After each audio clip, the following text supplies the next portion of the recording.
Аймгийн иргэдийн төлөөлөгчдийн хурлын дарга Янжмаа төвийн бүсийн шүүх шинжилгээний төвд ажиллаж, хүрээлэн буй орчны шинжилгээний үйл ажиллагаанд ашиглах хөрс, ургамал, амьтны гаралтай улмөр, нотлох баримтат хэмжилт шинжилгээ хийх зориулалт бүхий багаж тоногдох хөрөмжийн бүрдлийг гардал өглөө. Нийт 19.8 сая төгрөгийн өртөг бүхий 8 нэр төрлийн багаж хэрэгслийг аймгийн гэмтэргээс урьдчилан сэргийлэх ажлыг зохицуулах салбар зөвлөлийн санхүүжилтээр шийдвэрлэжээ. Дээрх тоногдох хөрөмжүүд нь хүрээлэн буй орчинтой холбоотой хэрэг зөрчлийн улмөр, нотлох баримтыг шинжлэх, ажиллагааны чанар өрнөлөөх дээшлүүлэх бөгөөд шинжилгээний байгууллагын үйл ажиллагааны чанар хүртээмжийг сайжруулахын зэрэгцээ хууль зохиолох байгууллагын үйл ажиллагаанд мэргэжлийн түвшний дэмжлэг үзүүлэх боломжийг нэмэгдүүлж байгааг тус байгууллагын удирдлага ажилтнууд онцолж байна. Энэ тоногдох хөрөмж багаж хэрэгсэл маань амьтан судлалын чиглэл, хөрсний чиглэл, ургамал, мод судлалын чиглэл, мөн хээрийн судалгаанд хэрэглэгдэх тоногдох хөрөмжийг гардуулж өгсөн байна.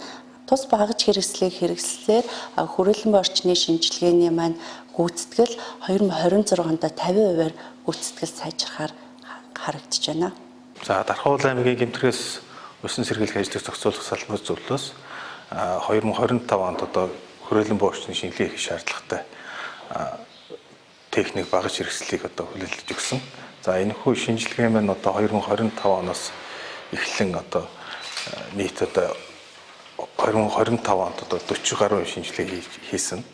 За 2026 онд 20 гаруй бас энэ төрлийн шинжилгээ хийсэн байна. За тухайн шинжилгээ хийхэд бас шаардлагатай байсан зарим тоногдох хөрөмж багаж хэрэгслийг бас хүлээлгэж өглөө.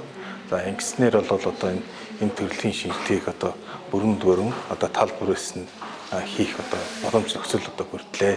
За цаашид энэ гэмтэргээс урьдчилан сэргийлэх ажлыг зохицуулах салбар зөвлөлтөд бол мэргэжил арга зүйн тусалцаа нөлөөллийн аян сургалтыг хийхээр төлөвлөж байна.